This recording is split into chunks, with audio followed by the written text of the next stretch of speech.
Hey, hey, welcome back, Freestyle Fitness.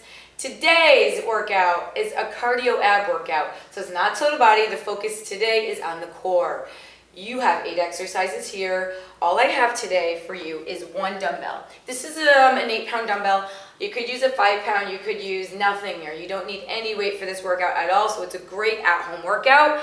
40 seconds of work, 20-second transitions. I'm going to go through all of the 8 exercises with you, with the modifications. There's a lot in plank, right? So if we are ever in plank and you're feeling something on the shoulders, we can just take it down to the bottom, and I'm going to show you that in just a second. So get your dumbbell ready, and we're going to start. So 40 seconds of movement. This is 8 exercises. So that's 8 full minutes, right? You can take this, I would start with 4 rounds. Maybe start with 2 rounds, right? You're home, start with 2 rounds.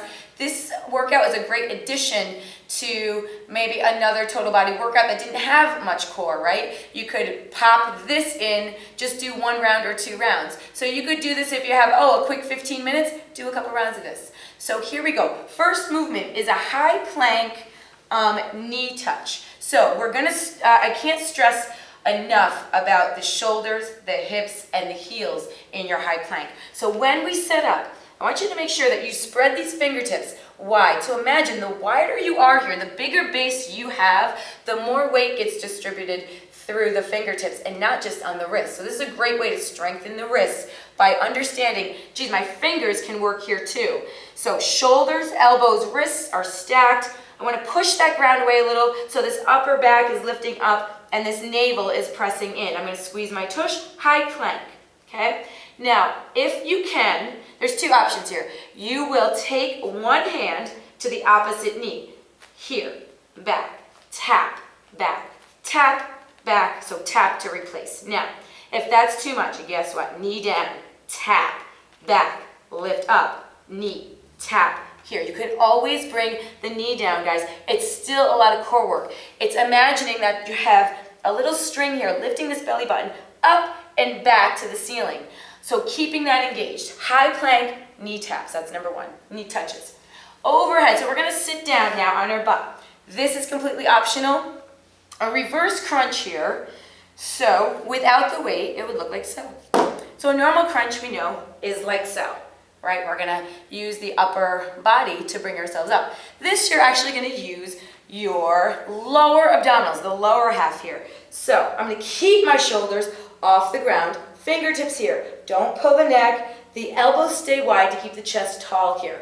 Okay, so I'm gonna lift the heels up, extend, this is your reverse crunch, knees come in, my butt lifts out, extend the legs. Here, here, that controlled, toes together, inner thighs are zipped up. If you put your hand here, you should be able to squeeze that, and through, okay? That's your reverse crunch. If you wanted to do it with a weight, you would take that weight overhead, squeeze it in, through. Now, if you notice, I'm not really lifting my bottom there, okay? You still could, you could lift, through, but you don't have to. That makes it a little bit more intense once you lift. Then you're gonna stay seated, this Russian twist. We've done these before. Feet down, toes back, Russian twist. The only thing, I want you to imagine, the only thing that's moving is this part of the body. That means my head is gonna follow where my dumbbell goes and the elbows stay close, okay? So Russian twist here, through, watch the head, elbows. Don't take these elbows out wide, you don't need to. Keep them tucked to keep the weight surrounding all of the muscles in the ribs, around the ribs, that reach around to the back of the ribs in the back, okay? So that is number 3. Number 4, we have a little forearm plank knee tap. So find your forearm, okay? So remember, you're gonna, whenever we do a single side, you do this other side on the next round, no big deal. Forearm plank. If you can, I want you to stack the feet. So here's another great cue. If my shoulders are here, hips are here, my feet shouldn't be way out here, right? We want to keep the ankles in line with the knees and the hips and the shoulders. So I can just drive up and press. So here's a great tool here, your hand right here, okay? So you can support your weight with your hand or bring your bottom knee down. And what you're gonna do here is you're gonna take your knee all the way up, open, and relax, right? Squeeze, relax. This is how it looks with both legs up, through, Okay, this is 40 seconds of work, 20-second transition. Your next one, high plank bullfrog. These are some of my favorite ones too. High plank into bullfrog. So I'm not sure where we got the name bullfrog from. Some people call it all different things, but high plank is here, right on the hands. This is considered low plank, guys, on the forearms. High plank is here on the hands. High plank. You're going to take your feet just a little bit wider than your hips so you have some room. I'm going to bend the knees and sink the hips back, okay? You're going to lengthen through, just back to high plank. So notice the back here. Bend the knees, the back flattens here. Right, nice and flat. Chin to chest. I'm going to start rounding the spine, lifting through, rolling. High plank, watch those heels, right? They come back. Bend, straighten, exhale, lift, roll through, look ahead.